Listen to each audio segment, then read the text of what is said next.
الحمد لله وكفى والسلام على عباده الذين اصطفى أما بعد فأعوذ بالله من الشيطان الرجيم بسم الله الرحمن الرحيم ولو بسط الله الرزق لعباده لبغوا في الأرض ولكن ينزل بقدر ما يشاء إنه بعباده لخبير بصير سبحان ربك رب العزة عما يصفون وسلام على المرسلين والحمد لله رب العالمين اللهم صل على سيدنا محمد وعلى آل سيدنا محمد وبارك وسلم.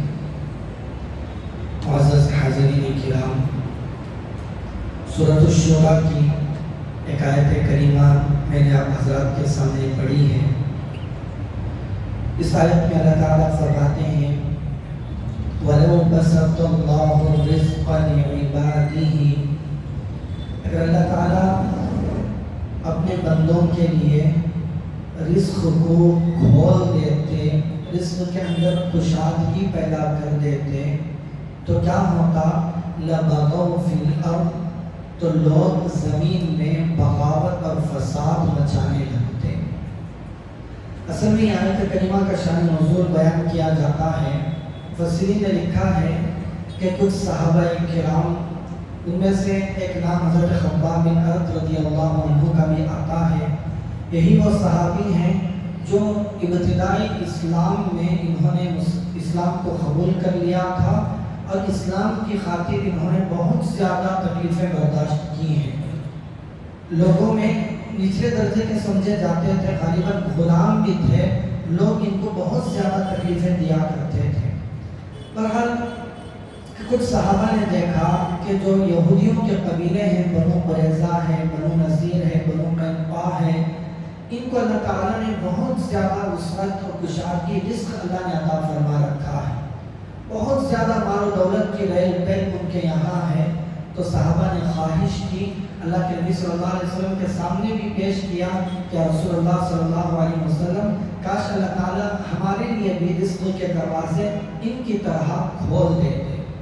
بعضوں نے لکھا ہے کہ جو اصحاب صفہ تھے ان لوگوں نے یہ تمنا کی کہ اللہ تعالیٰ چاہتے تو ہم پر بھی تو رزق کے دروازے کھول سکتے تھے.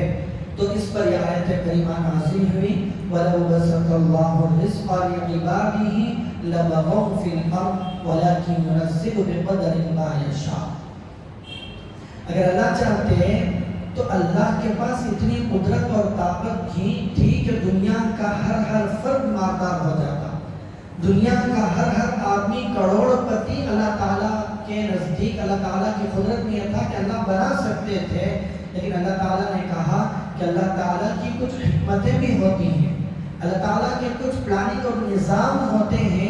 اللہ تعالیٰ اپنے نظام کے تحت، اپنی حکمت کے تحت یہی اللہ نے نظام بنایا ہے کہ کچھ بندے مالدار رہیں تو کچھ بندے غریب رہیں، کچھ بندے خوبصورت رہیں تو کچھ بندے بدصورت رہیں، کسی کا خاندان اونچا ہو تو کسی کا نیچا ہو، کوئی صحت مند رہے تو کوئی بیمار رہے. یہ اللہ تعالیٰ کا ایک بنایا ہوا نظام ہے. اگر ہم غور کریں تو دیکھیں کہ اگر دنیا کے اندر ہر آدمی مالدار ہو جاتا تو کوئی کسی کا محتاج ہی نہیں رہتا. جب کوئی کسی کا محتاج ہی نہیں ہے دنیا کے اندر تو آپس میں ایک دوسرے کا ربط بھی نہیں رہتا. دنیا کا پورا نظام درہم برہم ہو جاتا. دنیا کا نظام صحیح طریقے پر چل اسی لیے رہا ہے کیونکہ اللہ تعالیٰ نے بندوں کے درمیان اونچ نیچ رکھی ہے. دکان والے کو پیسے کی ضرورت ہے اس لیے اس نے دکان کھول کر گاہک کا انتظار کیا. گھر والے کو راشن کی ضرورت پڑی اس لیے اس نے پیسے لے کر دکان کے پاس جانے کی زحمت گوارا کی. فیکٹری والا فیکٹری لگا کے بیٹھا ہے، وہ مالدار بنا بیٹھا ہے. اگر کوئی غریب مزدور نہیں رہے گا تو اس کی فیکٹری میں کام کون کرے گا؟ اگر ہر کوئی غریب رہ جاتا تو فیکٹری کون کھولتا کہ جس کے پاس جا کر غریب کام کر سکے؟ یہ جو سارا نظام اللہ کا بنایا ہوا ہے، یہ اللہ کی حکمت کا تقاضا یہی ہے کہ اللہ تعالیٰ اس طرح لوگوں کے درمیان، بندوں کے درمیان تفاوت رکھیں تاکہ دنیا کا نظام صحیح طریقے سے چلتا رہے. اللہ تعالیٰ نے اس کی علت بھی یہاں پر بیان فرمائی لَبَغَوْا فِي الْأَرْضِ، اللہ چاہتے تو کر سکتے تھے، لیکن اللہ یہ فرماتے ہیں کہ اگر اللہ مال دے دیتے تو لوگ بغاوت پر، فساد پر اتر آتے۔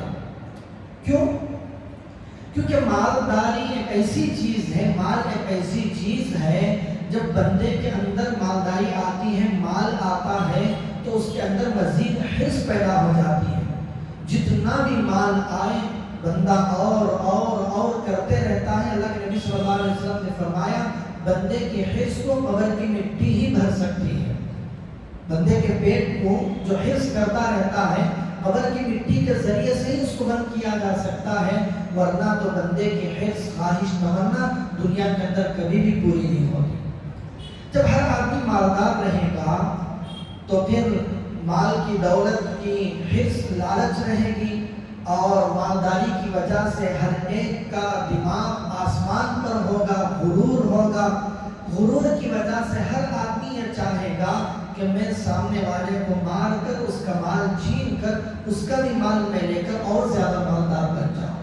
یہی اللہ فرماتے ہیں لَبَغَوْا فِي الْأَرْضِ، ہر کوئی یہ چاہتا کہ میں اور زیادہ مالدار بن جاؤں، اور زیادہ مالدار بننے کی چکر میں ایک دوسرے سے الجھ پڑتے، جھگڑتے، زمین میں فساد مچا دیتے، زمین میں پورا نظام بگڑ کر رہ جاتا۔ تو اللہ تعالیٰ نے فرمایا، اللہ تعالیٰ زمین کے فساد کو روکنے کے لیے یہ چاہتے ہیں کہ زمین میں ہر ایک کے حالات برابر نہ رہیں، لوگوں کے درمیان تفاوت رہے۔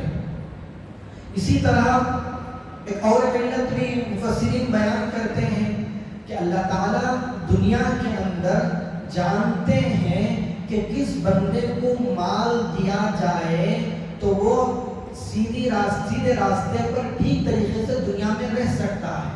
کچھ بندے ہوتے ہیں اگر ان کو مالداری دے دی جائے تو پھر وہ دنیا کے اندر زمین کے اوپر نہیں ٹک سکتے، نہیں رک سکتے۔ بعض مفسرین نے لکھا ہے کہ کچھ بندے ایسے ہوتے ہیں کہ اگر ان کو میں بیماری دے دوں تو بیماری کے ساتھ ہی ایمان پر رہ سکیں گے، اگر ان کو صحت دے دوں تو ایمان سے گر جائیں گے۔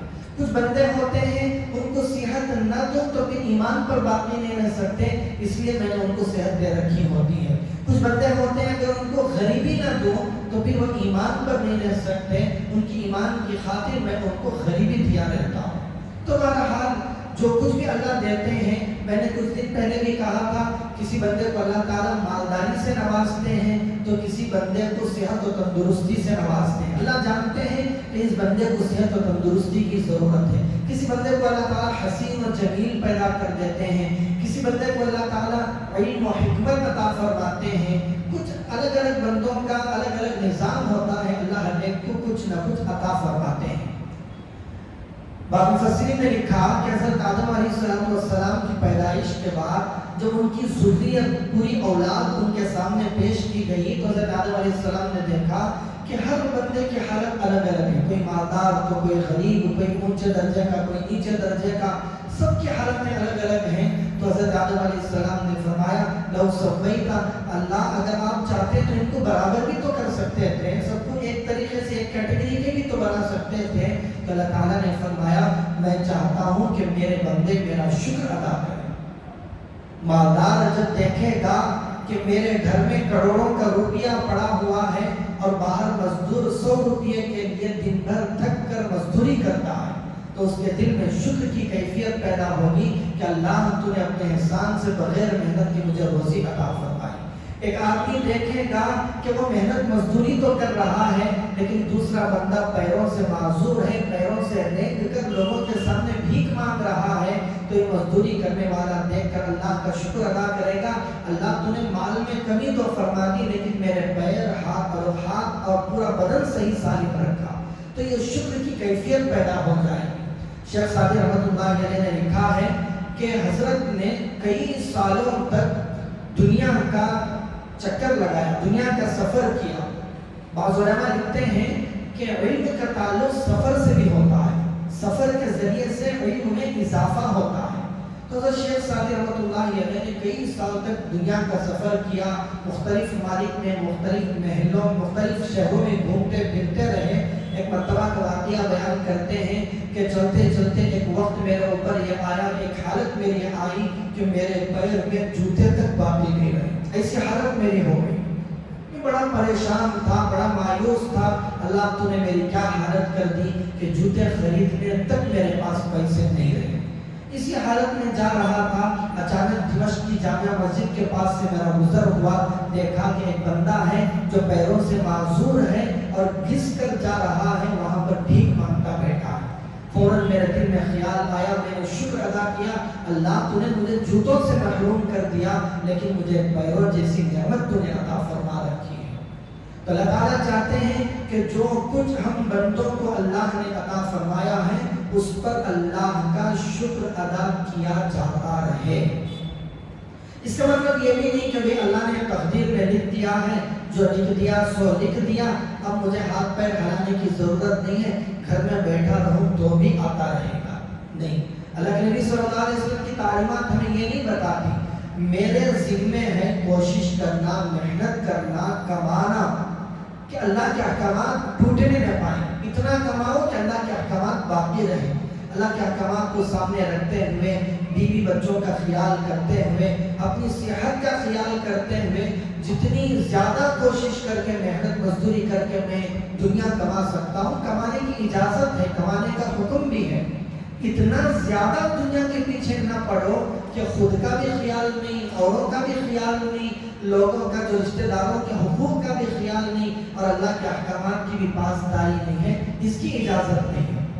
اس کی اجازت نہیں ہے۔ جو دنیاوی لوگ ہوتے ہیں جن کو اللہ کی تقدیر پر، اللہ کی ذات پر یقین نہیں ہوتا، وہ سمجھتے یہی ہیں کہ جو کچھ ملنا ہے ہماری محنت مزدوری ہی سے ملنا ہے، لیکن ایمان والا تقدیر پر بھی ایمان رکھتا ہے۔ تقدیر ایک بہت پیچیدہ بحث ہے، اس کا خلاصہ یہی ہے کہ اللہ نے بندوں کے ذمے، بندوں کی زندگی کے اندر کیا کچھ ہونا ہے یہ سب اللہ کو معلوم ہے، جو سب کچھ طے ہے، لیکن اس کا تعلق بندے کے فعل سے بھی اللہ نے لکھ رکھا ہے کہ بندہ جتنی محنت کرے گا اللہ وہ عطا کریں گے، لیکن بندے کو محنت اپنی طاقت کے بقدر کرنا ہے، بقیہ معاملات اللہ کے حوالے کرنا ہے۔ اس کے بعد محنت کریں، کوشش کریں، اس کے بعد کیا کرنا ہے؟ جو کچھ ملا اس پر اللہ کا شکر ادا کرنا ہے، پھر بھی اگر کوئی مصیبت آ گئی تو اس پر صبر کرنا ہے، اللہ کی ذات سے ثواب کی امید رکھتے ہوئے مصیبت پر صبر کریں گے، اللہ سے دعا کرتے رہیں گے، اللہ مصیبت کو بھی دور فرمائیں گے، نعمت پر شکر کریں گے تو اللہ تعالیٰ نعمت میں اضافہ بھی فرمائیں گے۔ تو بہترین جو اللہ کے مقرب بندے، اللہ کے خاص بندے ہوتے ہیں، ان کی یہی تو علامتیں ہوتی ہیں کہ جو مصیبت ان پر آتی ہے اس پر صبر کرتے ہیں، اگر کوئی نعمت آ گئی تو اس پر شکر کرتے ہیں۔ ان دو چیزوں سے بندہ کبھی مایوس نہیں ہوتا۔ مایوسی کبھی مومن کو ہوتی ہی نہیں ہے۔ کیوں؟ مصیبت آئی تو اللہ نے صبر کی تلقین کی ہے، میں صبر کروں گا۔